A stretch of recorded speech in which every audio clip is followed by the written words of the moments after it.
전용실을 통해서 밖으로 한번 나왔다 들어오면서 이 고정 위치가 여기 두건 광대 피부 중간쯤에 고정이 되기 때문에.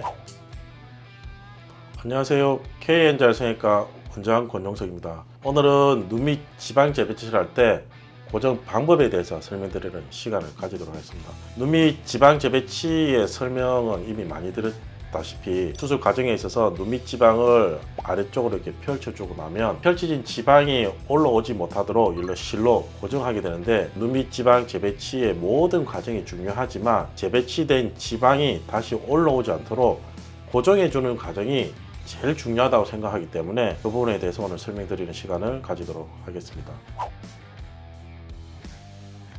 펼쳐진 지방 자체를 고정하는 방법은 크게 두 가지로 나눌 수가 있는데, 펼쳐진 이 지방을 골막에 고정하는 내고정 방법이라는 게 있고, 또 하나는 외고정이라 그래서 펼쳐진 지방에다가 실을 묶은 다음에 피부를 통해서 밖으로 뽑아내는 풀아웃이라는 방법, 즉 밖에서 고정하는 외고정이라는 방법이 있습니다. 고정 방법은 크게 내고정, 외고정 방법이 있고, 최근에는 내고정과 외고정의 장점만을 조금 따서 만든 재배치 전용실, 이지티콘이라는 실을 사용해서 고정하는 방법까지 이렇게 세 가지 정도 이렇게 설명드릴 수 있을 것 같습니다.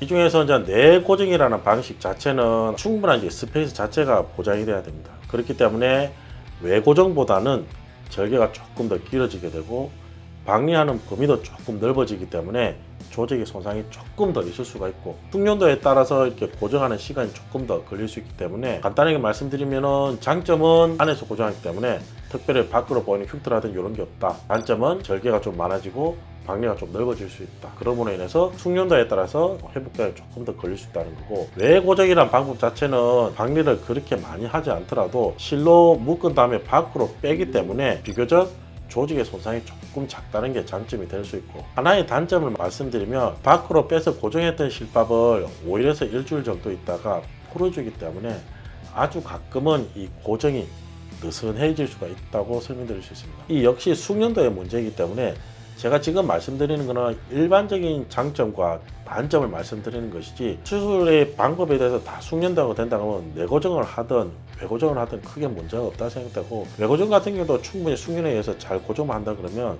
올라오는 일 없이 잘 마무리가 될 수 있습니다. 제가 사용하는 재배치 전용실 이지티콘이라고 하는 실 자체는 지방에다가 실을 묶은 다음 그 전용실을 통해서 밖으로 한번 나왔다 들어오면서 이 고정 위치가 여기 두건 광대 피부 중간쯤에 고정이 되기 때문에 밖에서 볼 때도 흉터가 없고 안에서 봤을 때도 고정이 얼마나 잘 되는지 타이트하게 고정이 영구적으로 되기 때문에, 이런 이지티콘을 사용했을 경우는 수술 범위도 조금 줄여줄 수도 있고 고정 자체도 조금은 타이트하게 해줄 수 있기 때문에 저 개인적으로는 이 이지티콘을 해서 사용하는 것을 좋아합니다. 하지만 이 이지티콘 같은 경우는 어느 정도 숙련될 때까지는 조금 시행착오 필요한 그런 과정을 겪어야 되기 때문에 그런 부분들이 조금은 단점이라고 말씀드릴 수도 있을 것 같습니다. 이렇게 고정 방법이 세 가지나 되고 하는데, 왜 어떤 분은 이걸 쓰고 이걸 쓰고 이걸 쓰고 하느냐. 저도 처음에는 내고정도 해보고 외고정도 해보고 다시 내고정도 했다가 이지콘도 썼다가 다시 요런 방법도 썼다가 했는데, 제 개인적으로는 어느 하나가 좋다 이건 아닌 것 같고, 어쨌든 내가 하는 이 술기에 가장 잘 맞는 고정 방법을 선택을 해서 그 방법만 충실히 잘한다 그러면 전혀 문제가 안 될 것 같습니다. 그래서 제 개인적으로는 어느 방법이 좋다라기보다는 술자한테 잘 맞는 그 방법이 제일 중요한 것 같습니다.